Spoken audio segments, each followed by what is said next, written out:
and welcome back to my channel. So today we are doing the Industrial Revolution and we will look at how it occurred around Europe and particularly in England. The Industrial Revolution began around 1760 AD in England. It brought about great changes in the social and economic life of the people, first in England and then in the other countries of Europe and later in the other continents.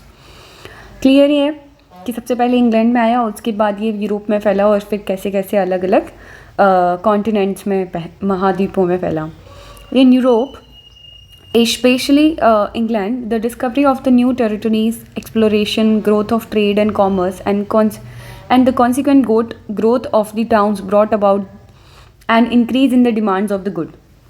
अब we all know that उस time पे बहुत सारे voyages हुए थे. Vasco da Gama, Columbus, they all went to the other continents, found new goods and फिर ऐसा समझा गया कि अभी क्या करना है, ये जो हम लोगों ने एक्सचेंज किया है, ये जो थोड़ा थोड़ा सामान आया है उसको एक लार्जर स्केल पे लेकर आना है अदर कॉन्टिनेंट से और अपने कॉन्टिनेंट में, अपनी कंट्री में उसे हायर प्राइसेस पे बेचना है. उसमें स्पाइसेस भी थे, उसमें सिल्क भी था, उसमें गोल्ड ऑर्नामेंट्स वगैरह भी थे. तो क्या हुआ, ग्रोथ हुआ ट्रेड का और कॉमर्स का और इसकी वजह से क्या हुआ, डिमांड बढ़ी जो गुड्स की. Earlier goods, consumer items like clothes were produce at a domestic level. एक घरेलू स्तर पे हम लोग गुड्स को पहले प्रोड्यूस कर रहे थे. This mean that there exist a domestic system of production with increase in demand goods were prepared on the large scale. अब क्या हुआ कि उन गुड्स की डिमांड एक लार्ज स्केल पर बढ़ने लगी एंड ऐसा इसलिए भी हुआ बिकॉज एक क्लास जो इमर्ज हुई है ना, थर्ड ई स्टेट से जो क्लास इमर्ज हो रही है, जो थर्ड स्टेटस वाले लोग हैं वो भी पैसे वाले होते जा रहे थे. Why? Because of this trade and commerce growth in the Europe. So क्या हुआ, न्यू इन्वेंशन होते हैं जब लार्ज स्केल पे आप प्रोड्यूस कर रहे हो तो specially people can't produce them, you need machine and that's where the idea of making a machine came into picture. The new invention during industrial revolution, औद्योगिक क्रांति के दौरान new tools and techniques were invented. नए tools and technique का invention हुआ which could produce good as a larger scale during 1760 to 1830 AD and this is the time when in between you have other revolutions as well. Series of invention in tools and technique and organization of production took place, है ना. It gave rise to the factory system of production. अब factories बनने लगी. पहले क्या होता था, domestic system of production. So earlier this use to be domestic system of production. Now it is the factory system of production, right? Do you understand the difference? घरेलू स्तर पे and फैक्ट्री के स्तर पे. Thus a change in the economy from feudal to capitalist system of production develop. अब कहाँ से feudal to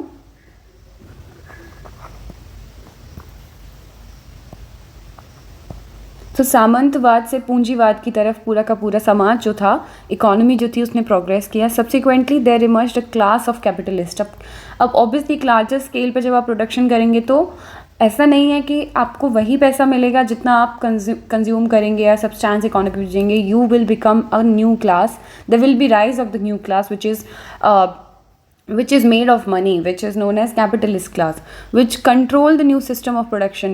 What was the new system of production? Factory system of production. Due to this revolution, society moved from old age to handmade goods to new age of machine made goods.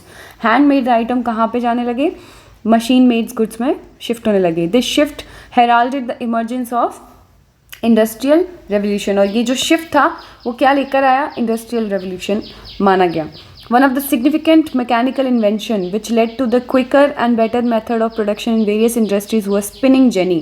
क्या होता है spinning jenny? is like हाथ से जो machine होती है ना उसको spinning jenny बोलते हैं, जिससे हम कपड़े सिलते हैं. सिलाई मशीन को ये बोलते हैं. Invented in 1767 by James Hargreaves, an English weaver. क्या था ये हाथकरघा के इंडस्ट्रियलिस्ट होते, जो मजदूर होते हैं जो आपको फैक्ट्रीज़ में कारीगर मिलते हैं, उनमें से एक थे जेम्स हारग्रीव्स एंड उन्होंने क्या बनाई, स्पिनिंग जेनी बनाई. It was simple machine, rectangular in shape. It had a series of spindles which could be turned into a single wheel. In 1769, Arkwright, an English barber, invented another tool which was named after the name of his inventor, called as Arkwright's water frame. The water frame was so large that it could not be kept at one's home, but special buildings were required to set it up. Thus, an account Of this, it sets to be he is responsible for introducing the factory system. अब उन्होंने जो arc frame water frame बनाया था Arkwright ने, उसने वो इतना बड़ा था कि उसको उसके लिए एक स्पेशल बिल्डिंग बनी, और ये जो स्पेशल बिल्डिंग थी आगे चल के फैक्ट्री सिस्टम को इसने इंट्रोड्यूस किया. मतलब घर पे ना करके एक नई जगह बनाना. तो वो जो नई जगह कहलाई उसको फैक्ट्री माना गया. वो जो प्लेस थे वो प्लेसेस ऑफ वर्क माने गए. Another invention was the mule, was by Samuel Moore Crompton in 1779 in England. There were some other inventions which also controlled by industrial growth in European society. Impact of the Industrial Revolution in society. अब इसका impact क्या हुआ? With the change in the economy of society, several social changes followed as capitalism become more and more complex. जैसे जैसे पूंजीवाद क्या हो रहा था, ज़्यादा कॉम्प्लेक्स होता जा रहा था. डेवलपमेंट ऑफ बैंक्स का डेवलपमेंट बढ़ा, इंश्योरेंस कंपनीज का बढ़ा, फाइनेंस कॉरपोरेशन, ये सब बड़े. The new classes of industrial workers, manager and capitalist emerge. ये सारी क्लासेस निकल कर आई, वर्कर्स, मैनेजर एंड कैपिटलिस्ट. क्योंकि फैक्ट्री बन रही है तो वर्कर्स की ज़रूरत पड़ेगी, मैनेजर्स की ज़रूरत पड़ेगी उन वर्कर्स को संभालने के लिए, एंड कैपिटलिस्ट जो बेसिकली जिनके लिए वर्कर्स एंड मैनेजर्स काम कर रहे हैं वो क्लास भी बढ़ी. The peasant in the new industrial society found themselves with the thousands of the other people like themselves, winding cotton in a textile mill instead. So basically they found themselves working with the same kind of setup. Instead of a famous countryside, they found themselves in unhygienic living condition. But ये देखिए, ये एक बहुत ही अंदर से निकला हुआ fact आता है कि these were not the famous countryside. countryside का मतलब होता है जो गांव होते हैं. यूरोप में countryside बोलते हैं गांव को. उन्होंने खुद को कहाँ पाया? एक अनहाइजीनिक लिविंग कंडीशंस में पाया. बहुत ही अनहाइजीनिक कंडीशंस होती थी क्योंकि फैक्ट्रीज में लोग बहुत बहुत ज़्यादा की संख्या में काम करते थे. With the increase in the production and population started increasing, है ना. और जैसे जैसे प्रोडक्शन बढ़ा, जो लोगों की काम करने की संख्या है, प्रोडक्शन है, वो भी बढ़ा.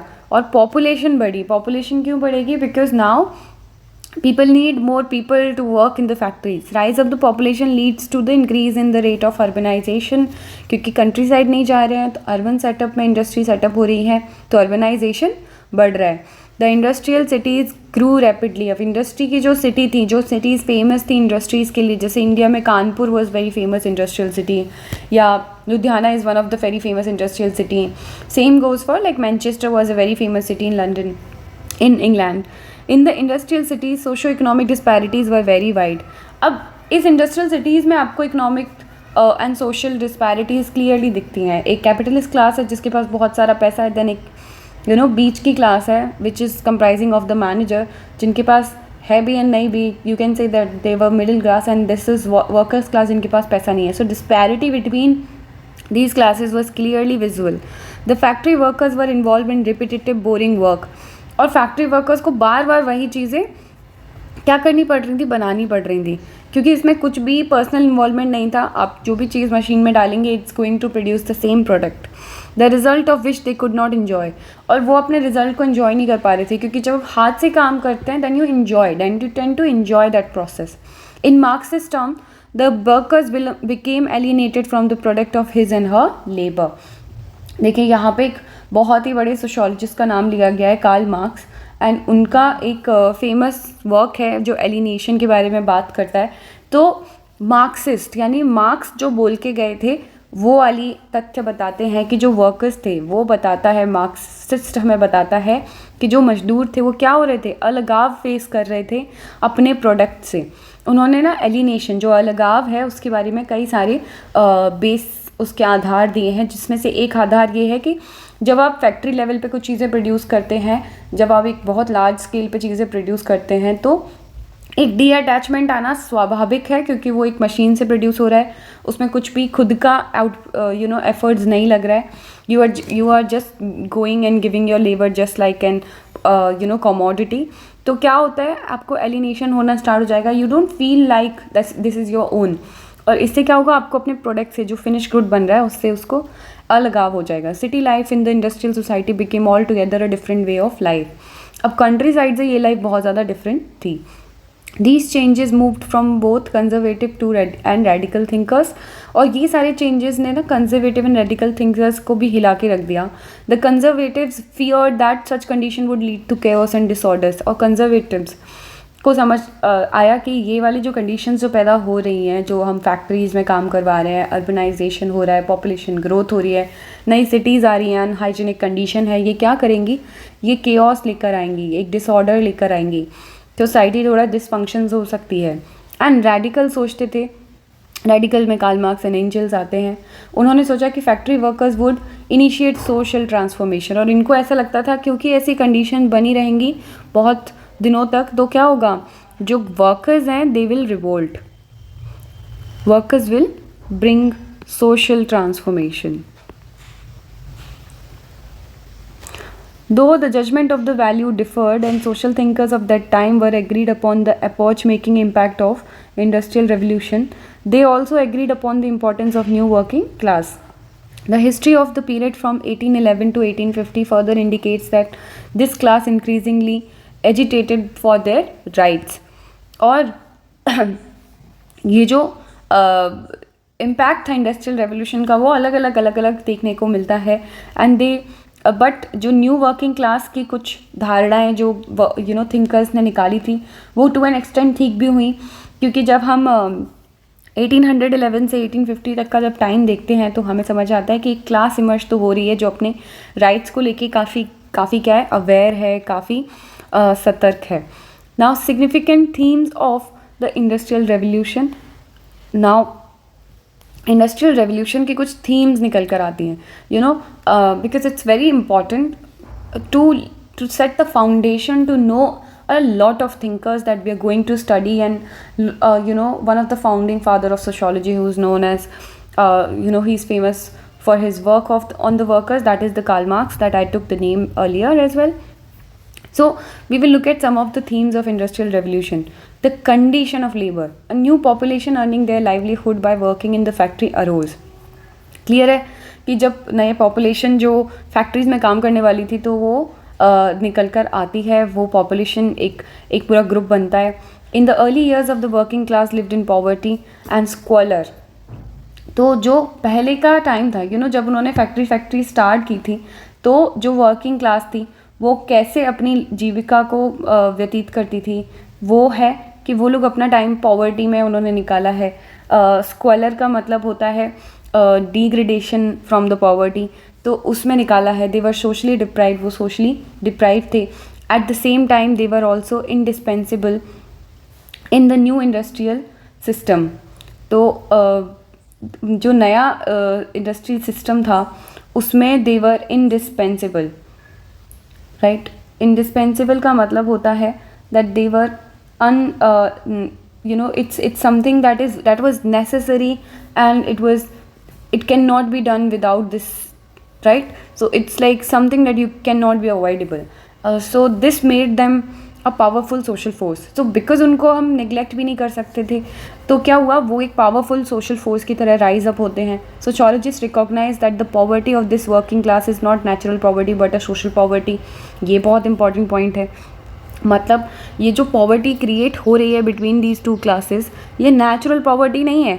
ऐसा नहीं है कि मतलब ये हमेशा से ही ऐसे रहेंगे या इनको इसी फेट से मिलना था, ये जो नेचर है इनकी पॉवर्टी का वो चेंज नहीं हो सकता, but it is socially created. मतलब सोशली इन सोसाइटी ने ये क्रिएट किया है कि हम वर्कर्स को लेस वेजेस देंगे, लेस पैसे देंगे, तो क्या होगा, वो पुअर बनते चले जाएंगे, एंड जो लोग प्रॉफिट को अपने पास रख रहे हैं वो क्या होंगे, अमीर बनते चले जाएंगे। तो ये जो डिवाइड है, ये जो पॉवर्टी का एक डिवीजन है, वो अपने आप ही आएगा। Thus the working class became during the 19th century the subject of being moral and analytical concern. और 19th सेंचुरी में फिर ये स्टडीज़ क्या होती हैं, फास्टर होती चली जाती हैं, और पता चलता है कि ये जो वर्किंग क्लास है इसके ऊपर ये एक बहुत बड़ा सब्जेक्ट बन जाता है थिंकर्स का, सोशोलॉजिस्ट का, सोशल साइंटिस्ट का स्टडी करने के लिए, उनके मोरल एंड एनालिटिकल कंसर्न को लेके। The transformation of poverty, the traditional emphasis on the land lost is valued while money and capital became important during the industrial revolution. अब क्या है, जो लैंड का जो वैल्यू रहता है, एग्रीकल्चरल जो लैंड होल्डिंग्स होते हैं उनको वैल्यू कम दी जाने लगी, एंड जो इंडस्ट्रीज़ में इंडस्ट्रियल रेवोल्यूशन के थ्रू जो कैपिटलिस्ट क्लास जो इमर्ज हो रही थी, मनी जो लोग बना रहे थे, that became really really important. See land का जो प्राइस होता है, land price will always be can not match up to the level of profit people earn through the factory system, क्योंकि उसमें हमें जो आउटपुट है वो बहुत कम लगाना पड़ रहा है. उसका फैक्टर्स बहुत ही कम है ऐसे जो फैक्ट्री के लोगों को इफेक्ट कर रहे हैं. Suppose it's a land and it's a factory. So यहाँ पे वेदर कंडीशन मैटर्स करती हैं, यहाँ पे बहुत सारी चीज़ें मैटर करती हैं, आपका इरीगेशन सिस्टम वगैरह कैसा है. तो लेकिन फैक्ट्रीज़ में ऐसा नहीं है. देयर इज़ अ सर्टेनिटी कि आपको इतना प्रॉफिट आएगा ही.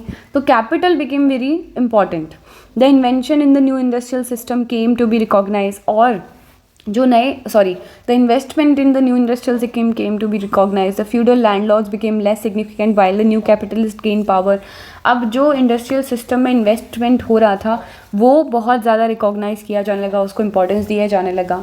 द फ्यूडल लैंडलॉर्ड्स, जो सामंतवादी लैंडलॉर्ड्स थे, है ना, लैंड ओनर्स थे, दे बिकेम लेस सिग्निफिकेंट. उनकी कोई अब इम्पॉर्टेंस नहीं रही. जबकि जो नई क्लास इमर्ज होकर आती है कैपिटलिस्ट की, उसकी इम्पॉर्टेंस क्या है समाज में बड़ी. Many of these new capitalist were erstwhile landlords. और खुद लैंडलॉर्ड्स ही लोग थे जिन्होंने वो जो लैंडलॉर्ड का जो काम होता था अपनी लीज पे देना ज़मीन को, उसको साइड करके क्या किया है, वो ही खुद नए कैपिटलिस्ट बने, वो ही खुद नए पूंजीपति बने. उन्होंने ही कैपिटल में इन्वेस्टमेंट करना स्टार्ट किया.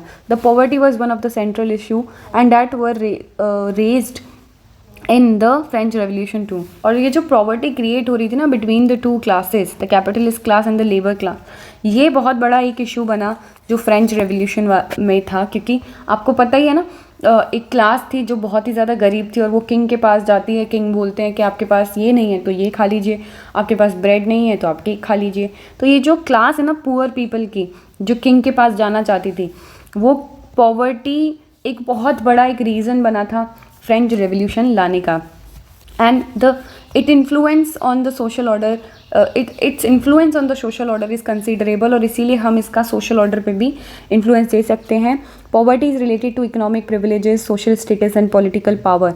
ये जो पॉवर्टी होती है ना, ये जो गरीबी थी, ये इकोनॉमिक प्रिविलेजेस से, सोशल स्टेटस से एंड पॉलिटिकल पावर से भी रिलेटेड थी. कैसे? क्योंकि जब आपके पास पैसा है, you have economic privileges, you have status, higher status, and you have political connection too. A change in the poverty system involves a change in the fundamental character of the society. So poverty became very very central to the time of that society. Sociologists have grappled with the question of poverty and impacted on social stratification since the days of Marx, Tocqueville and Tinius and Weber.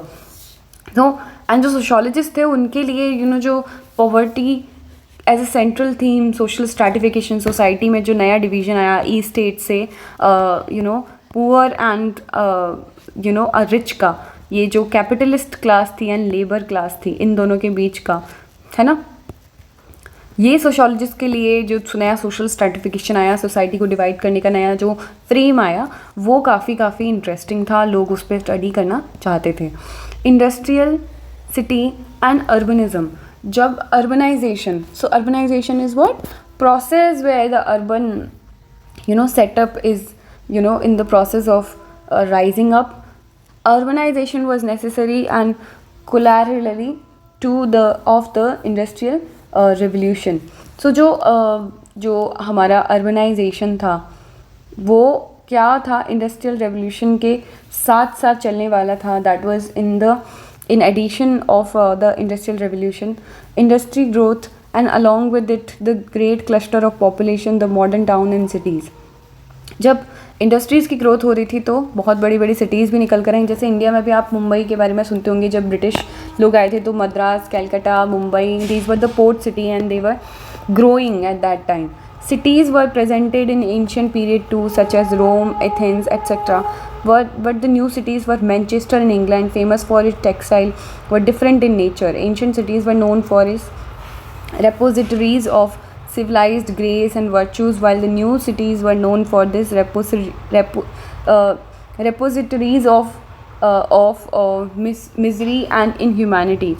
What is repositories का मतलब होता है storage, some kind of preservation. Okay, so जो ancient cities थी ना, वहाँ पे एक ग्रेस होता था, वहाँ पे लोगों का ध्यान रखा जाता था. यहाँ पे everything was about earning profit and not considering what is not taking care of the labor class at all. But ancient cities में जो इंडस्ट्रियल सिटीज़ माने जाते थे, जैसे रोम एंड एथेंस, वहाँ पे they used to take care of everyone. It was these aspects of the new cities which concern the early sociologist. और इसीलिए अर्ली सोशोलॉजिस्ट का जो आप मेजर वर्क देखोगे which goes around labour, industries, urbanization and the city setup. Now, the fourth theme that is very important in industrial revolution is a technology and factory system. Technology and the factory system has been subject to countless writing in the 19th century. Both the conservatives and radical thinkers realized that the two systems would alter the human life for all times to come. अब technology जो है, that was very it was something that people have never seen before. And also the factory system, because people were where they were earlier they were at the domestic system and they were under these four walls, but now they have a big space to do the work, and that has really transformed the people in the working style and in the way of their production process. And that is why a lot of thinkers and conservative they were interested in the life that is going to come after the invention of technology and the new system. The impact of the technology and factory system lead to large scale migration of people to the cities. From where? From the rural areas. Women and children join the workforce in the factories as well. Because why? Because the more number of people will be employed, the more number of wages, the more number of income they will have. तो अगर आपके बच्चे भी काम कर रहे हैं, women भी काम कर रहे हैं, खुद men भी काम कर रहे हैं, then you have more earnings. So everyone became a workforce, right? Family relations change, and इससे क्या हुआ? फैमिली के रिलेशन चेंज हुए. The siren of the factory seems to rule people's life. और जो फैक्ट्री सिस्टम था उसने लोगों की लाइफ को रूल करना स्टार्ट कर दिया, as how today social media rules the people's life. The machine rather than man seems to dominate work. और जो मशीन थी उसने वर्क को डोमिनेट किया हुआ था, राइट. एंड जो लेबर्स के जो रिलेशंस थे with other labourers and the product of the labour, ये सब भी बदल चुके थे. They worked for their wages, और अब वो क्या कर रहे थे? वेजेस के लिए काम कर रहे थे. The product was the child of everybody end of the machine in particular. अब वो जो प्रोडक्ट था वो एक पर्टिकुलर आर्टिसंस का नहीं था, एक पर्टिकुलर इंसान का नहीं था. It was the product of what? It was a product of the machine. And इसीलिए वो सब एक जैसा था. There was no uniquality, unique factor in that particular stuff or the commodity that they were producing. Owner of the factory owned the life and the work become depersonalized. और जो owner of the factory होते थे, जो इनके मालिक होते थे, वो क्या करते थे? उनकी लाइफ को, उनके काम को क्या करते थे? ओन करते थे. ठीक है. Marx saw a form of enslavement in the machine and manifestation of alienation of labour. और कार्ल मार्क्स ने आगे चल के इस बारे में बहुत सारी स्टडी की है, जो हम आगे आने वाली सीरीज़ में जब मैं कार्ल मार्क्स कवर करूँगी, then I will be explaining you in the detail manner. But just know that there was a thinker named Karl Marx, and he actually looked at कैसे मशीन जो है वो slave बना रही है, इंसेबलरी का एक फॉर्म है, और जो एलिनेशन है, अलगाव है लेबर का, वो हो रहा है. Social scientists felt that the men and women had grown mechanical in heart and as well as in hand due to the industrial system of the production. और इस इंडस्ट्रियल सिस्टम ऑफ प्रोडक्शन की वजह से क्या है, जो man and women के जो रिलेशन है वो मैकेनिकल हो रहे हैं, वो बहुत ज़्यादा मशीन बेस्ड हो रहे हैं. Next topic that we are going to cover is the intellectual influences affecting the emergence of sociology. We have done some part of it, but we will do it in the detailed manner in the next video. Till then, take care, bye bye.